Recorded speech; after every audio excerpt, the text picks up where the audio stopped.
vamos a presentar un mensaje que se titula El precio del perdón. Hay varios aspectos del perdón que si pudiéramos encontrar alguno representativo para él, nos quedamos cortos de enseñanza, porque hay varios aspectos y muchas veces nosotros, el perdón es algo que con lo que comúnmente lidiamos, pero muchas veces no entendemos a la luz o según la perspectiva bíblica, que es el verdadero perdón. Y el mensaje de esta mañana también, aparte de que busca ese sentido bíblico con respecto a esta palabra, al ejercicio del perdón, que es algo con lo que lidiamos día a día, también busca enseñarnos algo, y por eso en el título se insertó este elemento, uno de los, como le digo, es infinita la cantidad de elementos que nos puede dar una enseñanza del perdón, y uno de ellos es que tiene precio. Quizás, no sé si hayamos meditado en eso, pero hay un precio para el perdón. Y vamos a basarnos entonces en la palabra del Señor, en el capítulo 53 de Isaías, un capítulo muy especial, no solo como toda palabra de Dios es fundamental y especial, pero lo caracterizamos de esta manera por el amplio debate que ha habido sobre la interpretación y el sujeto a quien se refiere este capítulo. El precio del perdón. De hecho, este capítulo tiene por título, si lo buscan en sus Biblias, en algunas versiones, como el siervo sufriente. El siervo sufriente. Nosotros vivimos en un mundo donde el perdón ha sido minimizado, la verdad. Ha sido trivializado o no encuentro el adjetivo como para llevarlo a que ha sido carácter del mundo el tema del perdón. Muchos lo ven como una herramienta emocional. Muchas veces cuando uno va a una sesión de psicología, de pronto hasta eso le recomiendan, estás guardando algún enojo contra una persona, quizás eso es lo que te está manteniendo en esta situación y tienes que dejarlo ir, y se utiliza como una herramienta emocional para liberar el dolor, o como un gesto para otra posición también, que puede ser ofrecido sin ninguna base de justicia. Muchos vemos el perdón como algo que se ofrece sin una base de sustento de justicia. Pero cuando nosotros vamos a la palabra de Dios, encontramos que el perdón no es algo ligero ni opcional, es un acto santo, costoso y divino. Y la pregunta que nosotros deberíamos hacernos al comenzar este mensaje es: ¿qué nos enseña el sacrificio de Cristo en la cruz acerca del perdón verdadero? Y no me refiero particularmente al perdón desde la perspectiva de la cruz, que es la única que hay, sino en general, de manera universal, porque también nos toca a nosotros. El perdón al que somos llamados a tener tiene su raíz ahí. La respuesta a esta pregunta debe guiarnos y transformar nuestra manera de ver la cruz, de entender el Evangelio y de vivir nuestra fe. Así que yo les pido que me acompañen en la lectura de este pasaje de Isaías, capítulo 53, versículo del 5 al 8. Dice la palabra del Señor de la siguiente manera, Isaías 53, versículos del 5 al 8. Mas Él herido fue por nuestras rebeliones, molido por nuestros pecados, el castigo de nuestra paz fue sobre Él, y por su llaga fuimos nosotros curados. Todos nosotros nos descarriamos como ovejas, cada cual se apartó por su camino, mas Jehová cargó en Él el pecado de todos nosotros. Angustiado Él y afligido, no abrió su boca, como cordero fue llevado al matadero, y como oveja delante de sus trasquiladores, enmudeció y no abrió su boca. Por cárcel y por juicio fue quitado, y su generación, ¿quién la contará? Porque fue cortado de la tierra de los vivientes, y por la rebelión de mi pueblo fue herido. Que el Señor añada bendición a su palabra esta cada día. Amado Dios, te damos gracias, Señor, la honra y la gloria es tuya, Señor, por los siglos. Te damos gracias, Señor, en especial, primeramente, Señor, por ese por ese privilegio que nos das de poder compartir, Señor, incluso siendo instrumentos de tu palabra, compartirla, Señor, en medio de esta congregación, Señor, para alimentarnos de esa fibra espiritual. Gracias por tu palabra, Señor, porque nos las has dado para alimentarnos espiritualmente cada día, Señor. Gracias por ese espíritu que nos redarguye, Señor, que utiliza esta palabra y la hace viva, Señor, para nuestras vidas, Señor. Y gracias por tu Hijo, porque Él es el modelo, Él es la palabra, Él es el camino, Él es la vida, Señor, en quien nosotros tenemos esa decisión, Señor, de colocar nuestra fe, Señor, como tú aquí nos has enseñado, Señor. Toda honra y toda gloria te damos, Señor, por este mensaje de esta mañana. Que no haya palabras, Señor, según mi criterio, sino que sea tu voz, Señor, a través de mí, en cada corazón de cada hermano aquí representado, y que al final, Señor, al salir de aquí, sea testimonio de esa palabra y pueda proclamarla a las naciones. Toda honra y toda gloria te damos, en nombre de tu Hijo amado, nuestro Señor Jesucristo. Amén. Amén. Muy bien, hermanos, Isaías 53, como les decía, es una porción que ha sido bastante discutida, comentada. De hecho, el judaísmo rabínico tiene una interpretación muy particular de este pasaje, porque no le asigna el sujeto de este pasaje a la figura de nuestro Señor Jesucristo. Ellos tienen esa corriente del judaísmo rabínico, tiene el sentido de que este pasaje se refiere al mismo pueblo de Israel, antes que a el Mesías en la persona del Señor Jesucristo. Ellos dicen que el siervo sufriente es Israel a raíz de, o por los efectos del pueblo gentil. Sin embargo, cuando nosotros leamos el pasaje de Isaías 53 completo, hay un elemento en ese primer versículo que menciona, y si ustedes en casa incluso lo pueden leer y estudiar, hace referencia al brazo de Jehová. Dentro, inserto al principio, en esos primeros versículos de Isaías 53, vamos a ver que se hace referencia al brazo de Jehová. Si bien es cierto, a través de la palabra nosotros vamos a ver referencia al pueblo de Israel como siervo de Jehová, en ningún elemento de la Biblia vamos a ver el brazo de Jehová refiriéndose al pueblo de Israel. Al contrario, el brazo de Jehová se refiere a la manifestación del poder de Dios en favor de Israel. Y ese elemento de brazo se refiere puntualmente a una extensión de Jehová actuando en favor de Israel y no al propio Israel. Cuando hace una referencia al brazo de Jehová, es una extensión de él en favor del pueblo de Israel y no a Israel mismo.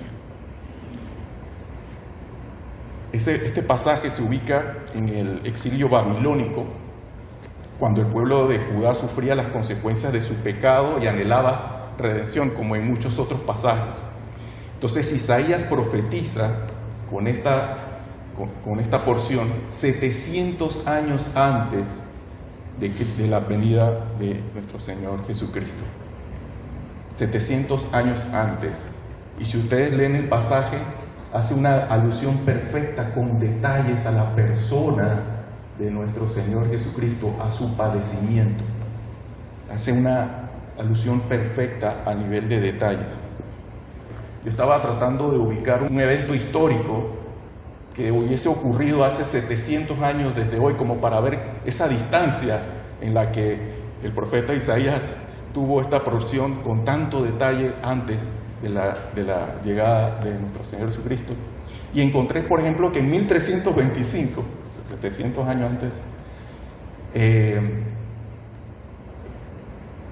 por una civilización indígena que por los hechos históricos se ve que era muy avanzada para lo que uno pudiera considerar de esa época, fundó una ciudad en una isla que estaba en medio de un lago. Esa ciudad se llama Tenochtitlán. Eso ocurrió en 1325. 200 años después, un conquistador español la vio, se impresionó por la arquitectura y el diseño de esa ciudad. Estaba en una isla en medio de un lago, ellos tenían que desplazarse, y la manera en cómo estaba colocada esa ciudad, eso le impresionó bastante. Y él, con su labor de colonización, conquistó esa ciudad, y de los despojos que quedó, la colonia española fundó lo que hoy en día conocemos como la Ciudad de México. Era la ciudad inicialmente era Tenochtitlán. Imagínense que alguien desde el tiempo de que fue fundada la ciudad de Tenochtitlán profetizara, por ejemplo, que para esta época habría un presidente que fue herido en la oreja y que aún así sobrevivió con todo nivel de detalle. Pues así, hace 700 años, de esa misma manera, Isaías, 700 años antes, con un nivel de detalle único que usted puede ver, describe el sufrimiento que tendría el Señor Jesucristo.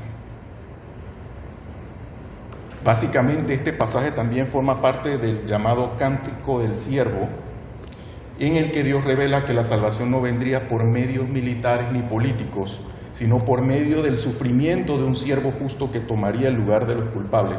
Esa es la parte que quizás ellos no admiten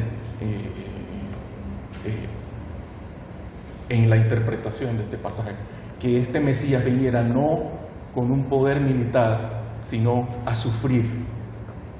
Pero es precisamente lo que Isaías aquí expone con su profecía. Esta idea entonces chocaba con la expectativa de un Mesías conquistador, pero preparaba el camino para el pueblo de Israel y para nosotros en general, comprender que el Mesías debía de primero padecer para poder redimir.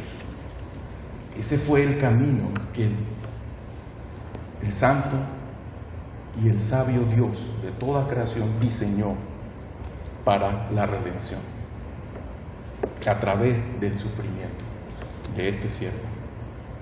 Y vamos a ver entonces 3 elementos que podemos obtener de este pasaje para poder entender el perdón y diferentes aspectos del perdón, que es mi oración que esta mañana les persuada para poder tener una perspectiva bíblica de lo que es el verdadero perdón. Primeramente,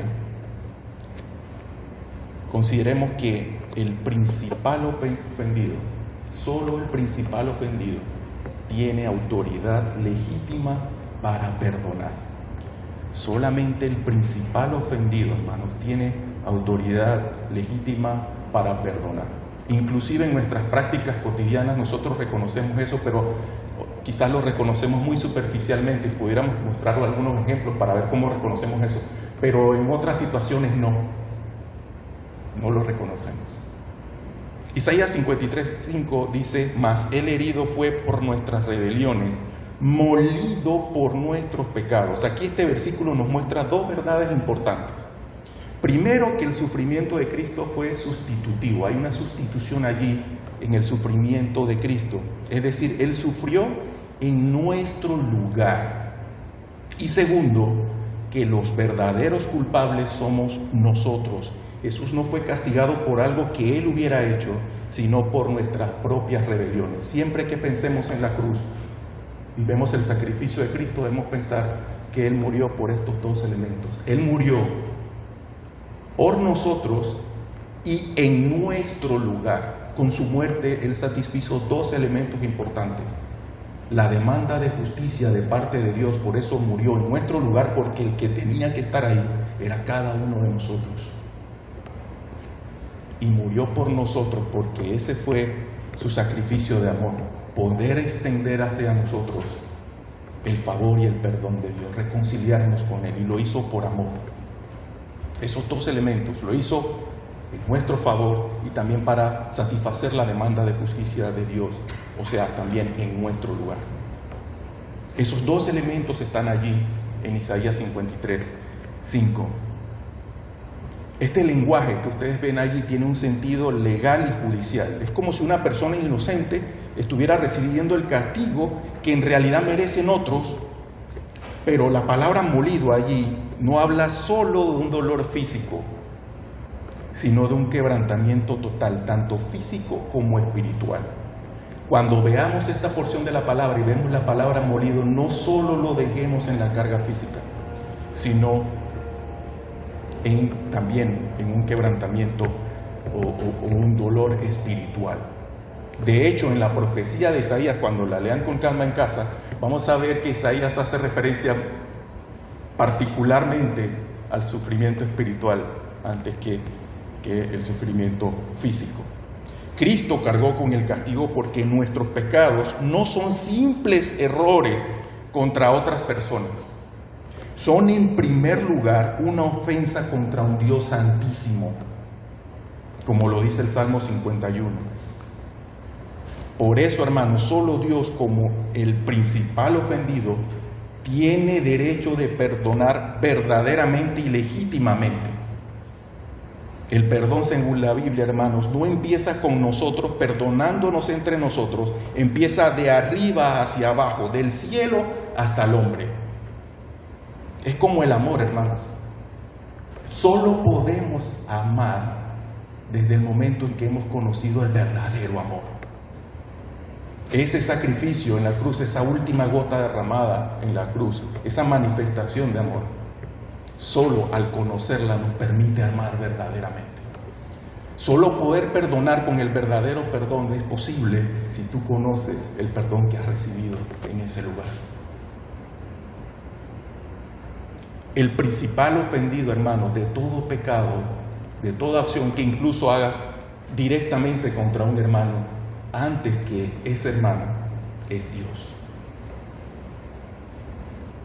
Incluso es preciso que reconozcamos que si alguna vez nosotros recibimos la afectación de una ofensa, nosotros también hemos afectado de alguna manera a muchas personas. Quizás usted no recuerde alguna vez que directamente haya afectado a una persona, pero por omisión muchas veces usted ha podido ofender a una persona. Muchas veces por las cosas que ha dejado de hacer, otra persona ha sufrido sin usted reconocerlo.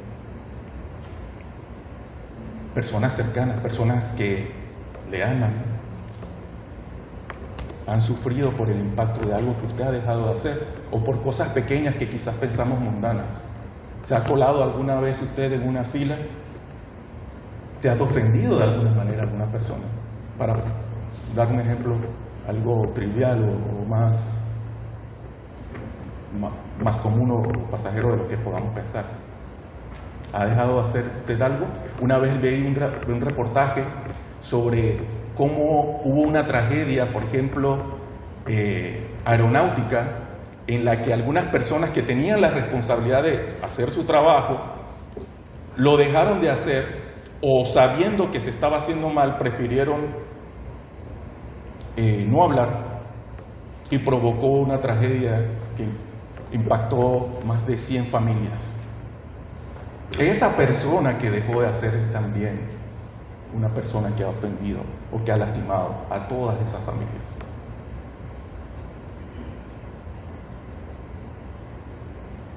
Pero no es así con Dios. Dios es un Dios santo y toda ofensa que hagamos es directamente, principalmente contra Él. Solo Él tiene la autoridad legítima para perdonar. Eso lo vemos, por ejemplo, en un buen ejemplo en Marcos 2, del 5 al 7, cuando Jesús le dice a un paralítico, y recordarán ese pasaje: hijo, tus pecados te son perdonados. ¿Recuerdan ese pasaje del paralítico? Al escuchar esto, los escribas se escandalizaban y decían: ¿quién puede perdonar pecados sino solo Dios? Ellos lo tenían muy claro en ese momento. Se escandalizaban en ver que Cristo profería o se admitía la autoridad para perdonar pecados. Ellos sabían que solo Dios podía o tenía la autoridad. Lo que ellos no sabían era quién tenían enfrente de ellos. Ellos entendían algo importante, que el perdón de pecados es algo que solo Dios puede hacer, porque el pecado es contra Él. Pero Jesús no solo sanó físicamente al paralítico para de alguna manera darle una sanidad integral, no solo física, sino también espiritual. Y para también, de alguna manera, plantar esa verdad en la cara de aquellos que murmuraban ese día, sino que Él también, con toda autoridad que le pertenece, perdonó sus pecados. Esto nos enseña que el perdón no es simplemente un gesto humano de compasión, es un acto soberano de parte de Dios que Él solo puede conceder. Y eso entonces nos lleva a una verdad crucial. El perdón verdadero no se puede encontrar fuera de Cristo. El perdón que usted extienda a un hermano que le ha ofendido no puede estar fuera de él. No puede tratarse exclusivamente de usted. No puede estar fuera de Cristo. Las religiones del mundo proponen diferentes caminos para obtener perdón. Hacer penitencias, cumplir ciertos rituales o realizar buenas obras. Pero si el pecado es por encima de todo una ofensa contra el Dios creador, entonces solo ese Dios puede perdonarlo realmente. No es suficiente, hermanos, con pedir disculpas a las personas o tratar de compensar nuestros errores con esfuerzo humano, que no está de más hacerlo, pero no es suficiente con ello. Necesitamos venir a Cristo porque Él es el mismo Dios que fue ofendido por nuestro pecado y al mismo tiempo es quien proveyó el camino de perdón, derramando su sangre hasta la última gota en la cruz. La cruz, hermanos, es el único lugar en todo el universo donde el perdón verdadero y legítimo es declarado. Y digo es, porque aún sigue siéndolo para todo aquel que de aquí en adelante entregue su vida a Cristo, declarándose en arrepentimiento culpable, pero entregando esa culpa a los pies de la cruz. No hay otro tribunal, hermanos, ni otro sacrificio, la cruz y la sangre de Cristo. Aquí nosotros deberíamos hacernos pregunta personal cada uno. ¿Estoy buscando el perdón de Dios o solo trato de calmar mi conciencia con soluciones humanas? ¿Qué hacemos cuando vemos que caemos, que ofendemos a alguien? Reconozco que mi pecado ha sido contra un Dios santo y que solo su Hijo Jesucristo puede limpiarme de verdad. Si creemos que Cristo es Dios, hermanos, entonces rechazar su oferta de perdón es rechazar al único que tiene el poder para salvar. No hay otro camino, no hay otro nombre, no hay otra sangre que pueda borrar el pecado, solo la de Cristo. En primera instancia, hermanos, si usted llega a ser sujeto de una ofensa o ser lastimado por la ofensa de otra persona, lo primero que debe conocer, encima del dolor que pueda tener, es que esa ofensa ha sido primero, principalmente ante Dios.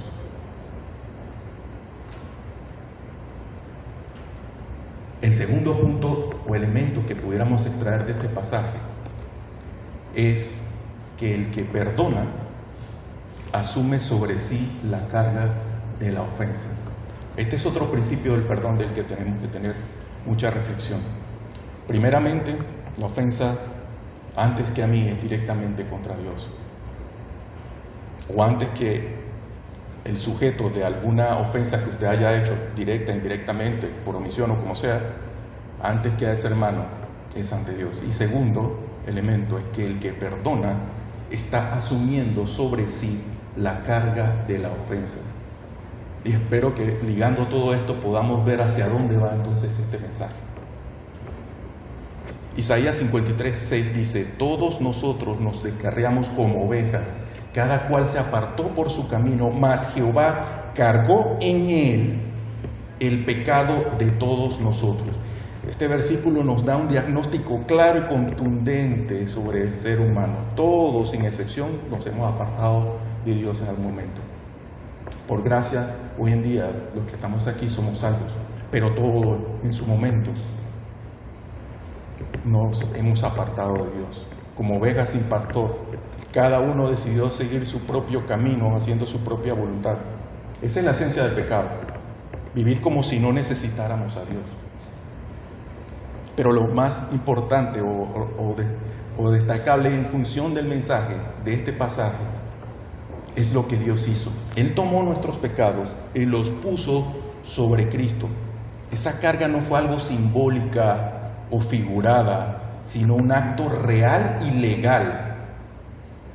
Dios, como juez justo, trasladó la culpa del pecador al Hijo inocente. El perdón que Dios nos ofrece no pasa por alto el pecado, ni lo ignora, sino que lo trata con total justicia, aplicando el castigo sobre Cristo, quien pagó precio completo.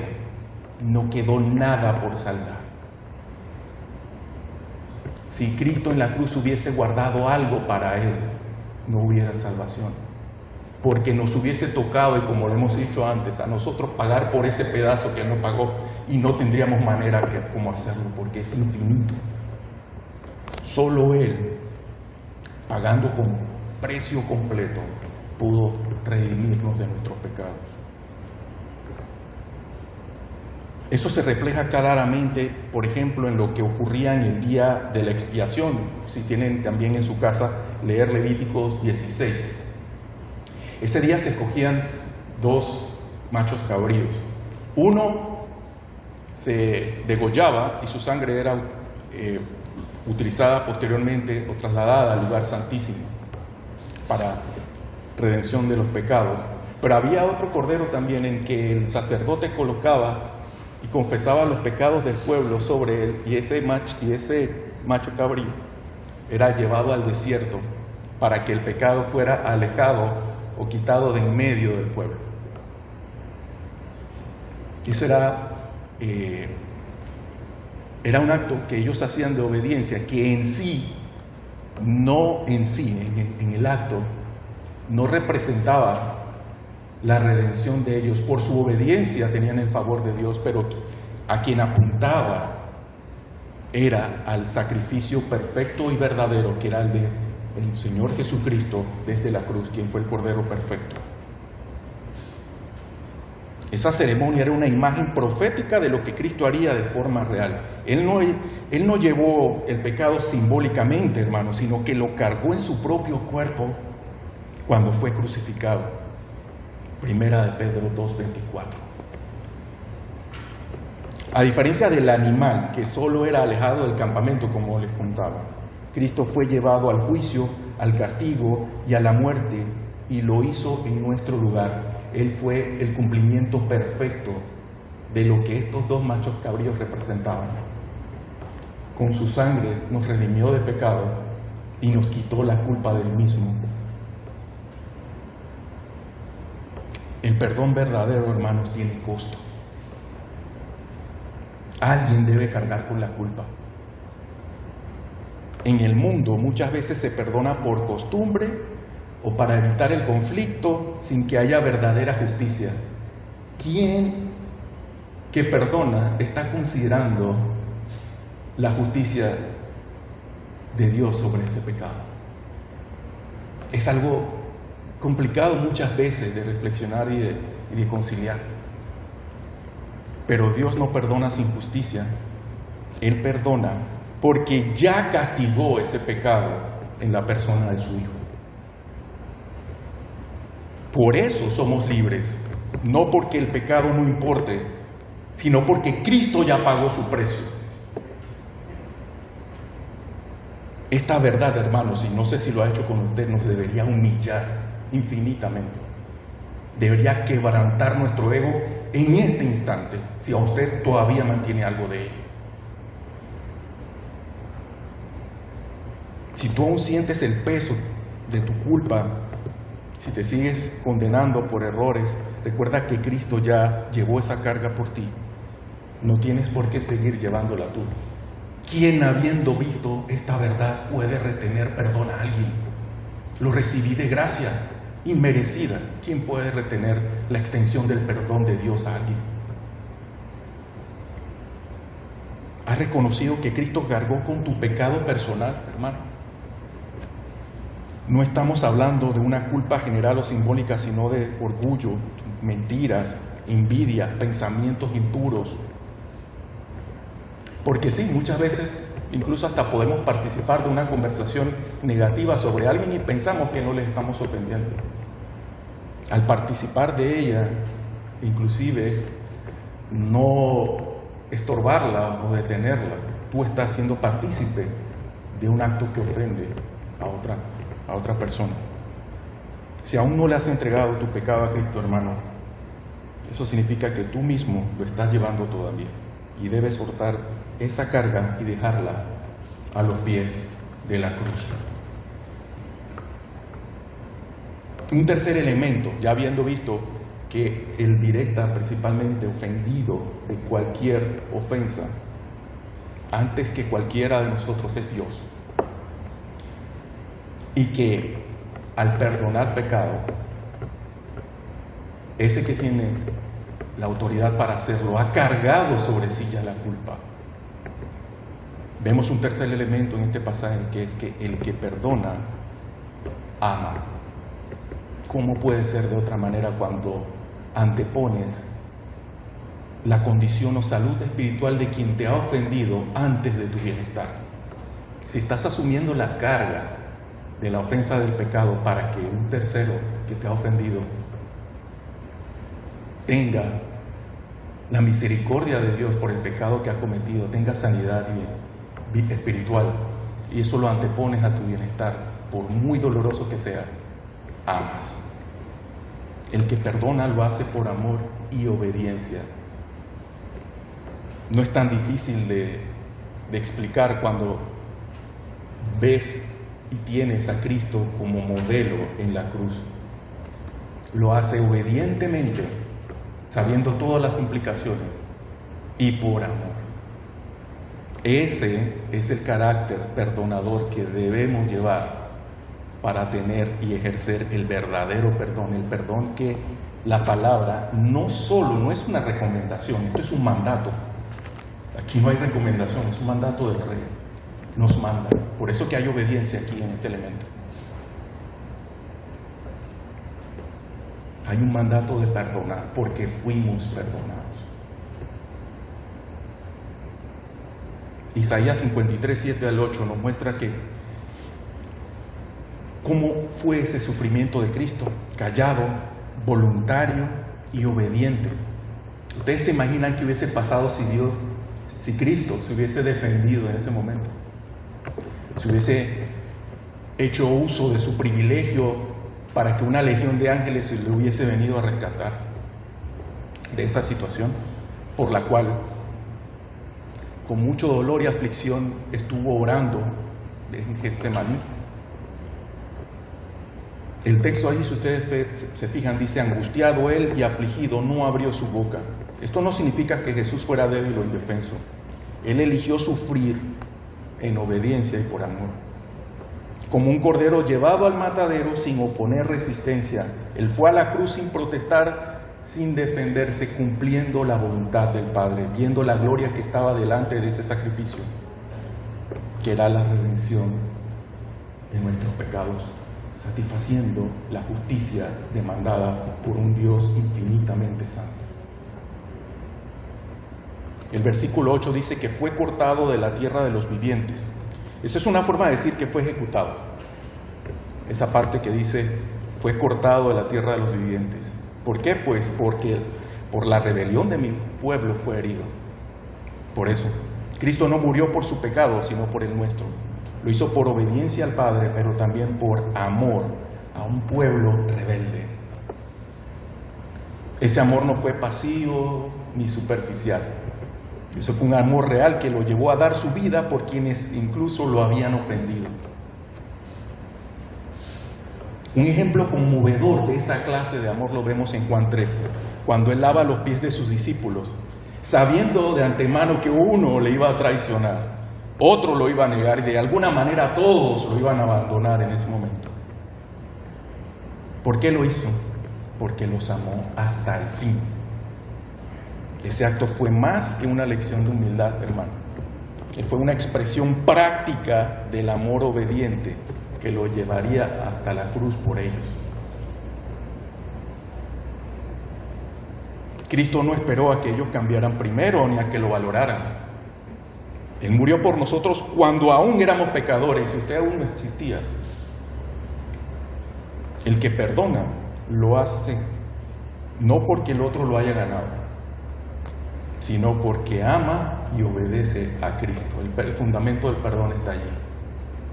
Hoy en día, ¿qué es lo que nos enseña el mundo? Que solo debemos perdonar si la otra persona se arrepiente, si nos pide perdón, o si vemos sinceridad en su actitud cuando viene y se acerca a nosotros. Pero Cristo nos mostró un camino completamente diferente. Amad a vuestros enemigos, bendecid a los que os maldicen. Eso está en Mateo 5. Ahora, eso no significa, hermanos, que el perdón borra el dolor de inmediato, ni que siempre habrá reconciliación. Pero sí significa que al perdonar, nosotros estamos amando al que nos ofende en el sentido más profundo. Deseamos su bien espiritual, su arrepentimiento y su restauración. Aunque no lo pida, aunque no haya cambiado, perdonamos porque hemos sido perdonados, porque amamos y porque obedecemos a Cristo. ¿Estás reteniendo tu perdón hacia alguien que te ha ofendido, hermano? ¿Estás esperando a que esa persona cambie para entonces, en favor suyo, tú perdonarle y de alguna manera manifestarle tu aprecio o amor? Mira a Cristo. Obedeció hasta la muerte y amó hasta el fin, incluso cuando sabía que sería traicionado. Tú debes ser canal, hermano, de ese amor que recibiste en Cristo. Y perdona. No guardes el perdón que tú mismo, no retengas el perdón que tú mismo recibiste, cerrando tu corazón al que te ofendió. Para finalizar, hermanos, en conclusión, volviendo a la pregunta inicial, ¿qué nos enseña el sacrificio de Cristo en la cruz sobre el verdadero perdón? Hemos visto que primeramente debemos reconocer que la ofensa, antes que a nosotros, es principal y directamente ante Dios. Que si has recibido una ofensa, tú también de alguna manera, tus acciones han impactado a alguna persona y de la misma manera has ofendido. Pero con Dios no es así. Él es un Dios infinitamente santo y Él es el directamente ofendido de cualquier ofensa que podamos hacer. Reconociendo eso y por obediencia, también debes asumir sobre ti la carga de esa ofensa, el dolor que pueda producir, pero pensando en el bienestar espiritual de aquel que te ha ofendido. Y lo haces por amor y en obediencia porque fuiste perdonado de gran manera y por gracia. No lo haces en función de emociones o de cómo ves la actitud de la otra persona. Lo haces por obediencia y por amor, no esperando nada a cambio. Y si queremos ver si nos parece tan difícil como es, siempre miremos la cruz a Cristo. No hay otra manera. Ese es el verdadero perdón. Y que tú, cuando eres ofendido, extiendes el perdón que recibiste a esa persona.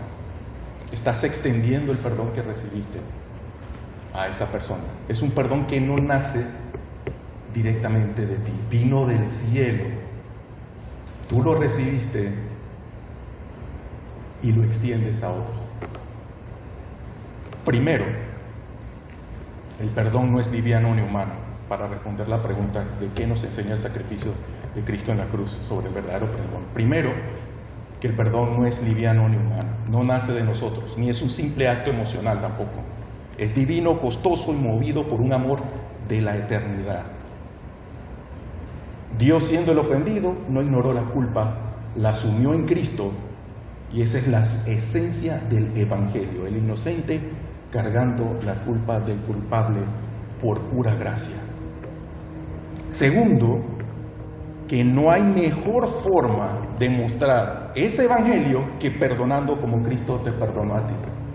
No hay mayor ocasión que tú puedas dar una demostración clara del Evangelio que acudiendo a aquel que te ofendió, perdonándole y ministrándole por amor, preocupado por su salud espiritual. ¿Sabes qué? El dolor sobre mí no importa en este momento porque yo de igual manera he afectado a otras personas. Pero te quiero mostrar el perdón que yo he recibido, te lo quiero extender.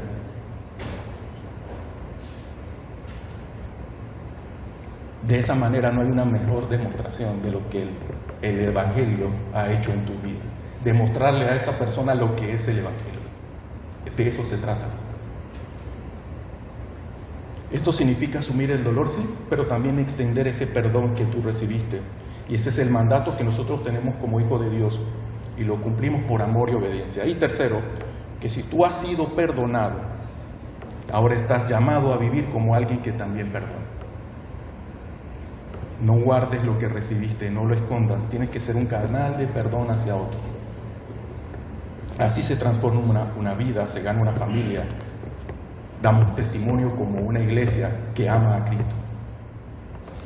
Ahora bien, y esto es para terminar, porque hemos visto desde la perspectiva del que perdona, pero hay algo que debe cerrar el ciclo para la efectividad del perdón en una persona.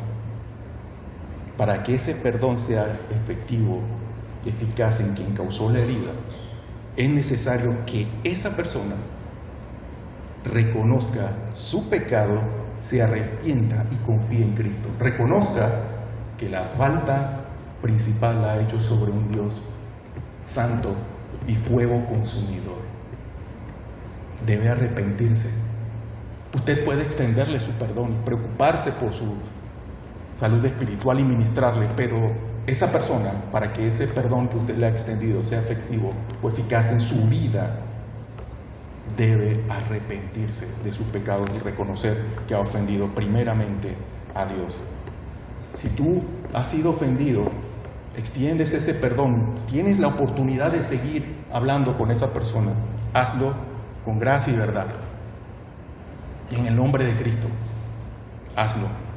Si no ha sido posible, hermano, no dejes de orar por esa persona, sabiendo que Dios tiene el poder para alcanzarle, así como un día te alcanzó a ti. Y si tú que estás escuchando este mensaje, no necesariamente aquí en este lugar, sino la grabación que pueda quedar, y no has recibido ese perdón, hoy es el día. No mañana, no después. Cristo ya pagó el precio con su sangre. Y ese perdón sigue estando disponible para todo aquel que cree, hermanos. Nos despedimos con este mensaje, esta cita bíblica final, que está basada en Efesios 4:32, que dice: antes sed benignos unos con otros, misericordiosos, perdonándonos unos a otros, como Dios también os perdonó a vosotros en Cristo. Ahí está la esencia. Tú eres llamado a perdonar, como les digo, este es un mandato, esto no es una recomendación. Tú eres llamado a perdonar de la misma manera en que Cristo te perdonó. ¿Cómo fuiste perdonado? Eres llamado a extender ese mismo perdón al que te ofende. No debes agregarle nada más. De la misma manera en que fuiste perdonado. Es mi oración que esta palabra les haya persuadido en su corazón para ejercer el verdadero perdón como nos los ha enseñado nuestro Señor Jesucristo. Que el Señor les bendiga. Maranatha, Cristo viene.